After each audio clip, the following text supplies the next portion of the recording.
Hello everyone, Øystein Hansen here from NADA, the Nordic ADA community.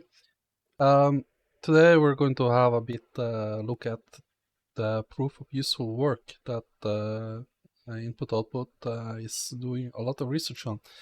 And we're going to make it fairly short.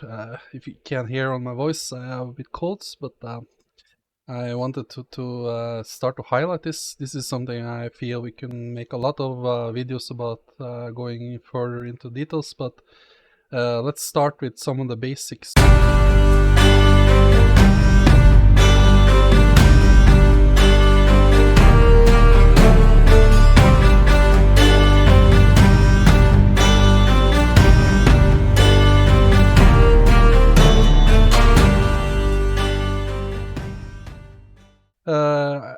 Three articles form a really solid basis for the proof of useful work that Input Output is building.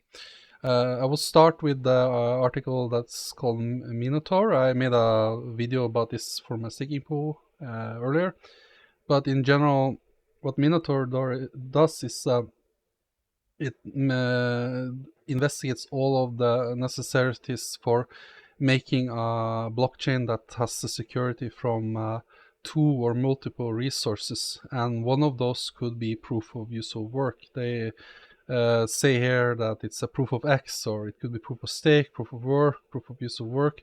And why is this important? This is important because it creates the foundation for Cardano as a proof of stake protocol to have security from proof of useful work in the future. For example, in side chains, one of those that could be a potential target for this is Midnight, the privacy blockchain. And there could be other sidechains that could be really useful for having some form of proof of useful work. That was a lot of useful, but sorry about that. Anyways, the basics of it, so they do some really cool things. They look at how you can transfer value between them, how you can ensure that let's say the security of one chain drops, how do you increase it on the other? How do you make this interoperable and make sure that security is strong on all of the chains together? Yeah, it's a really a lot that goes into this. I recommend you check out my earlier video about Minotaur, where I go into this. Like, they also think about like different types of attacks when you have this type of multi-chain and how to prevent them. They really create a solid foundation for doing this type of hybrid blockchain, and I truly believe this is going to be the what we will call the fourth generation of blockchain. At least to me, this is the fourth generation, and the cool thing about that is that Cardano is not going to be gone. It's going to actually be very compatible with this fourth gen type of blockchains. And the truth is, this type of interoperability is going to be the fourth gen. And this is what we are seeing already. We're seeing like World Mobile doing Cosmos types of development blockchains that will be interoperable with what Cardano is doing. We're seeing it with Midnight. We're seeing it with all of these other sidechain development kits.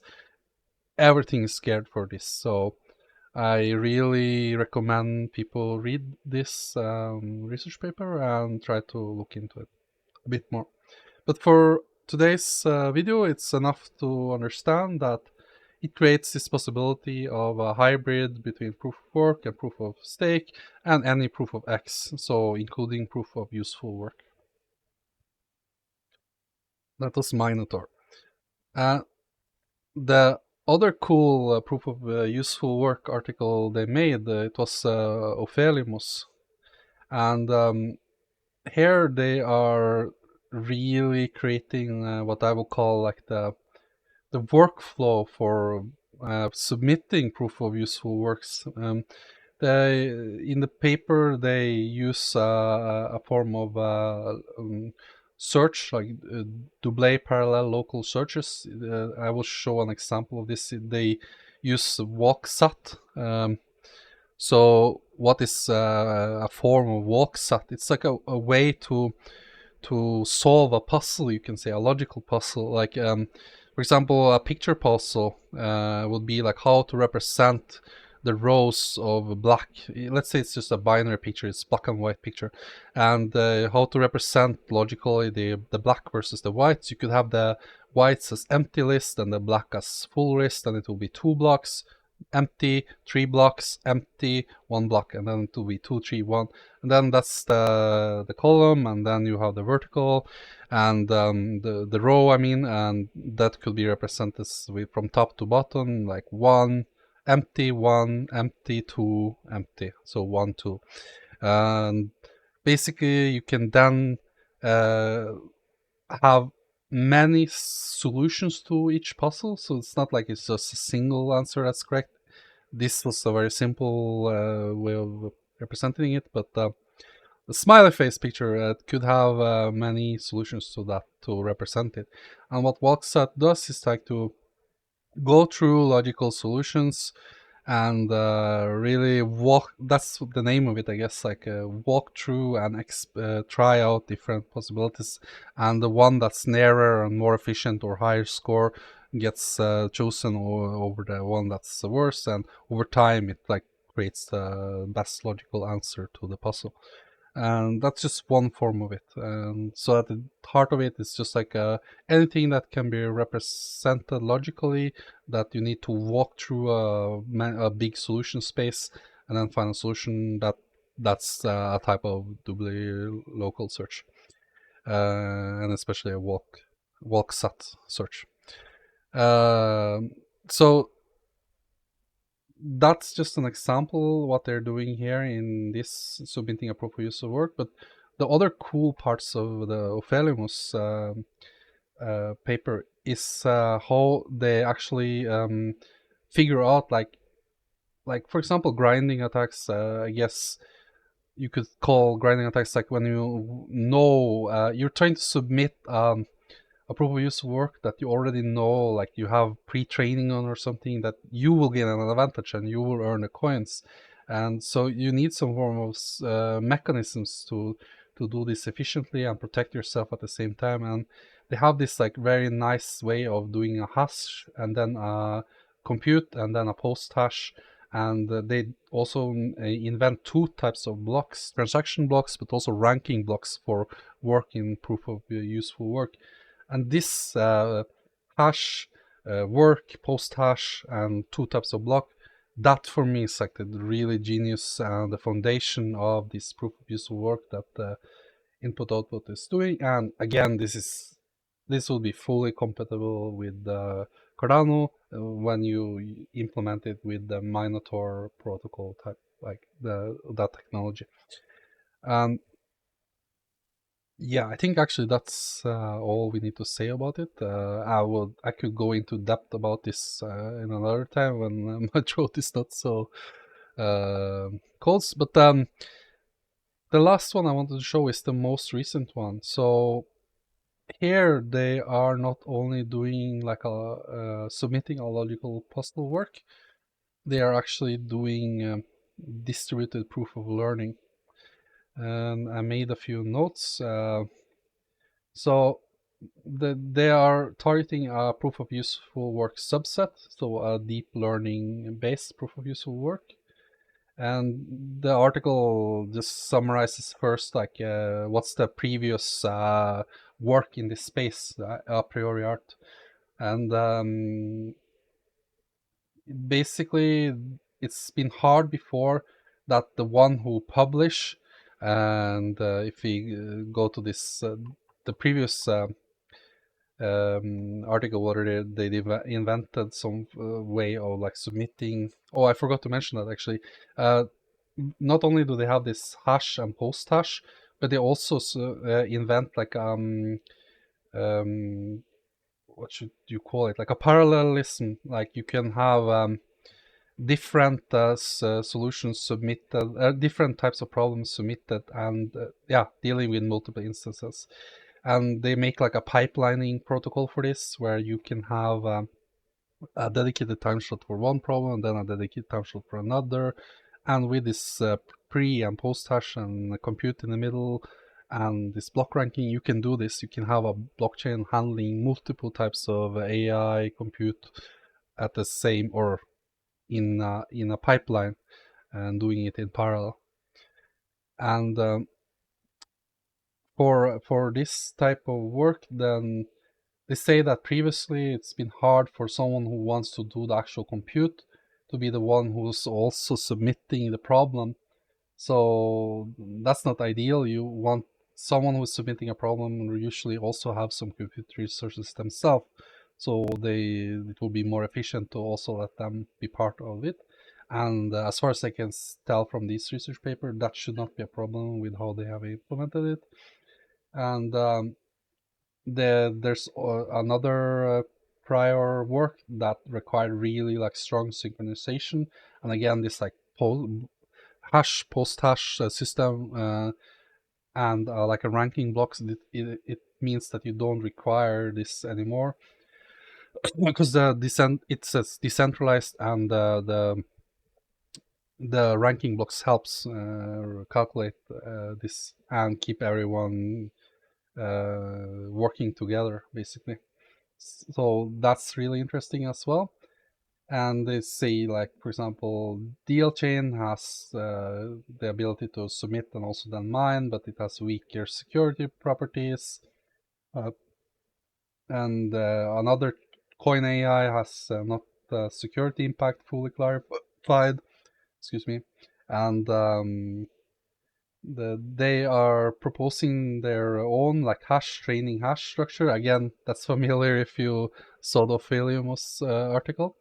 And this fits into their like master plan. I feel that they are going to push this for several types of proof of use work, not just deep learning, but I predict we'll see even future articles on more advanced language learning model type of work, and that will probably involve some storage as well, because already at deep learning you need some form of storage. Like what is deep learning? Like, for example, as math work explains, it requires labeled data. You need to train on this labeled data, and then you need a very high compute power to make this deep learning.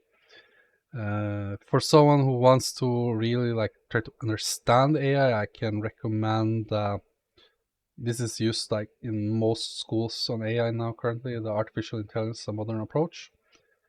Uh, yeah, yeah, over 1,500 schools use this.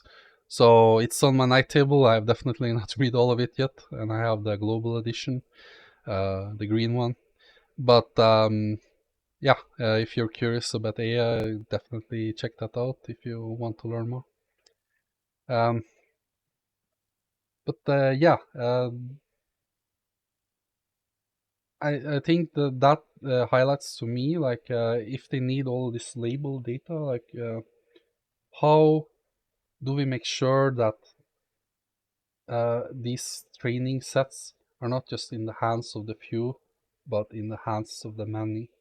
And this is the only spot I feel we don't have a good art research article on yet. It's like the decentralized storage part of this. How do we can submit all this great CPU work, but or GPU work, and really crunch those numbers, but how do we also ensure that we store these learned and these training sets in a decentralized way, so that it's not just a Google or a Microsoft who holds this training data? Because really, compute, we are solving this. We can do distributed compute, and we can do as much as a compute as Google or Microsoft can with the power of everyone coming together.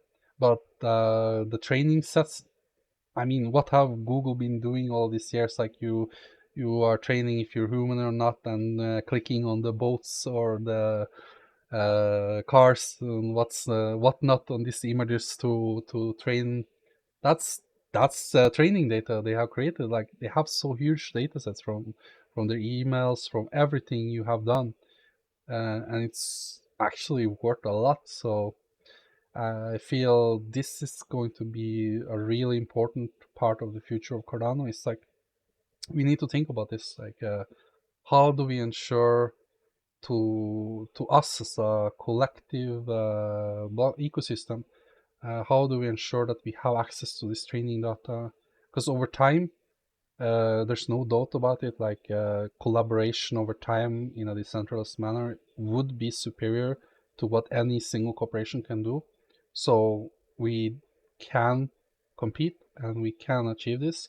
And it's important because if you give this much power, and language learning models of AI, I feel is a huge power leap for those who use them efficiently. Like from everything from financial analytics to just massive amounts of content and consumption that these LLMs can do. And without that, like you cannot compete. So I also feel this ties into what blockchains are going to be a really important part of blockchains. It's going to be communication of resources spent between different AIs. So a smart contracts and blockchain economy fits perfectly with this because you can have a logic tied to your resource spent with a smart contract, and that is something the legacy banking system or even the digital banking system can't do currently. Sure, you could build on top of a digital banking system some logic, but it would not be decentralized and, more importantly, like easily verified on chain. And then again, that would mean more interoperable, so that when there's a new language model or a new form of AI that want to communicate resource spent, you cannot do that with the legacy banking system, but you can more efficiently do that with smart contracts. So yeah, that's why I'm really excited about these articles. And I try to give like a very simple overview of them. Like to summarize, the Minotaur article is the one that shows how you can do hybrid model between proof of stake and proof of X. And then the Ophelimus research paper goes into all of the nitty gritty of how to actually submit this proof of useful work, the compute part of it, and still making it secure. And they have this hash work, post hash method, and the ranking of blocks and transactional blocks that solves all of these problems. And then you have finally the news article where they go from use submitting a simple logical puzzle solver like a walksat and other. Oh, I shouldn't call it simple, but because it can do a huge amount of things.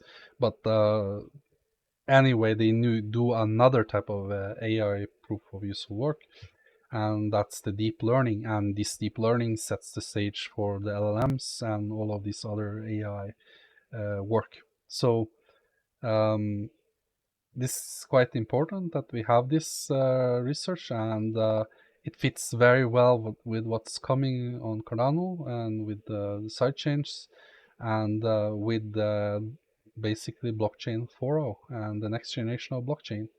And it's going to be some interesting years to follow this, and I highly recommend people try to keep up to date on the research Input Output is doing on proof of useful work.